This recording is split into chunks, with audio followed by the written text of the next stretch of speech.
వందే మంగళరాజతాద్రినిలయం. స్వామివారిని గురించి వందే మంగళరాజతాద్రినిలయం, వందే సురాధీశ్వరం, వందే కుండలిరాజకుండలధరం, వందే కుండలరాజకుండలధరం, వందే సహస్రాననం, వందే భక్తజనాశ్రయం చ వరదం, వందే శివం శంకరం. వందే శివం శంకరం.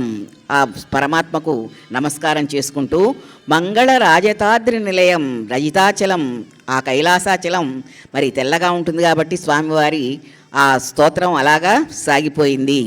అంతేకాకుండా గంగాతరంగరమణీయ జటాకలాపం, గౌరీ నిరంతర విభూషిత వామభాగం, నారాయణ ప్రియమనంగమదాపహారం, వారాణసీపుర భజ విశ్వనాథం, వారాణసీపురపతిం భజ విశ్వనాథం.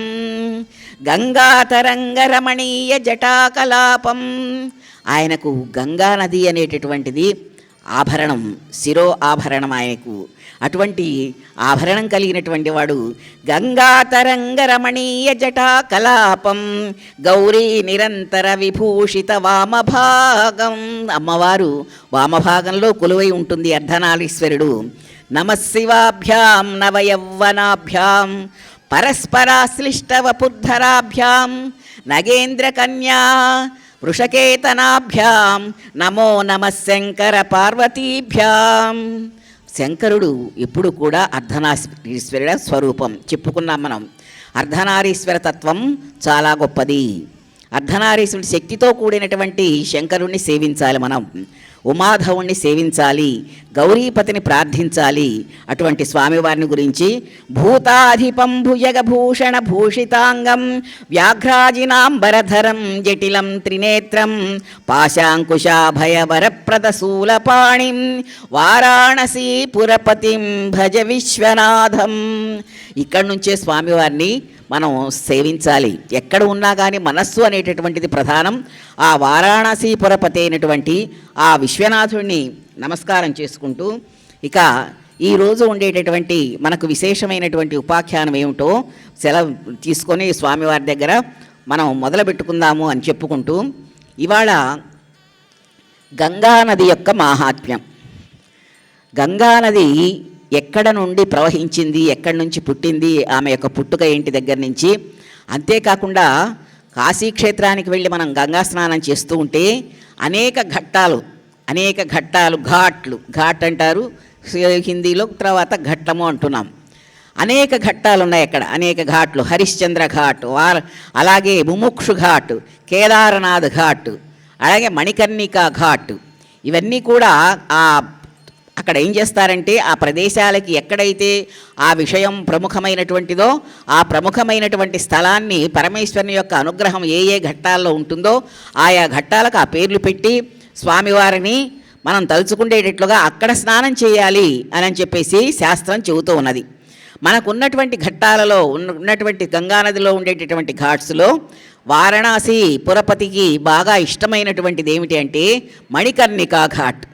అసలు కాశీ వెళ్ళినటువంటి వాళ్ళు మణికర్ణికా ఘాట్లో స్నానం చేసి రావాలి.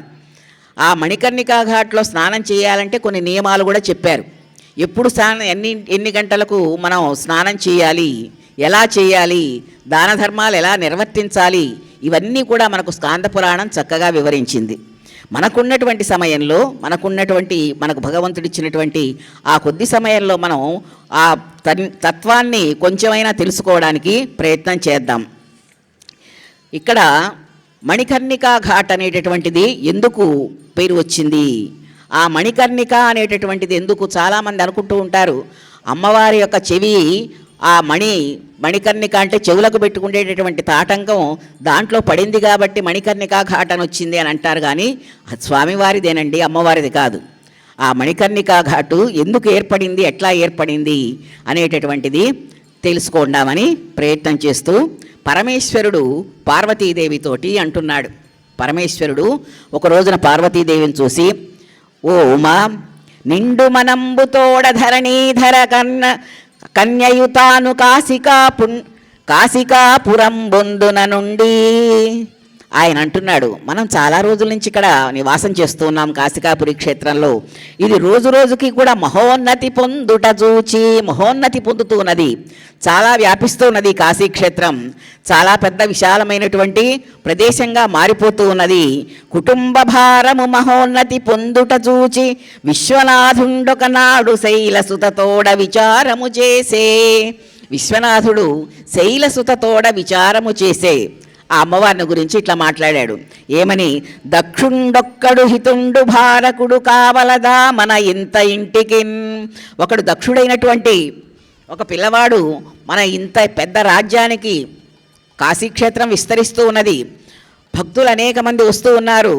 ఇంతటి మహా ఉత్కుటమైనటువంటి ఈ కాశీక్షేత్రాన్ని పరిపాలించడానికి సమర్థుడైనటువంటి వాడు ఒకడు ఉంటే బాగుంటుంది, ఒక వాళ్ళు యువకుడైనటువంటి వాడు ఉంటే చాలా బాగుంటుంది కదా ఉమా అని చెప్పేసి పరమేశ్వరుడు పార్వతీదేవితోటి ఒక రోజున చెప్పాడు.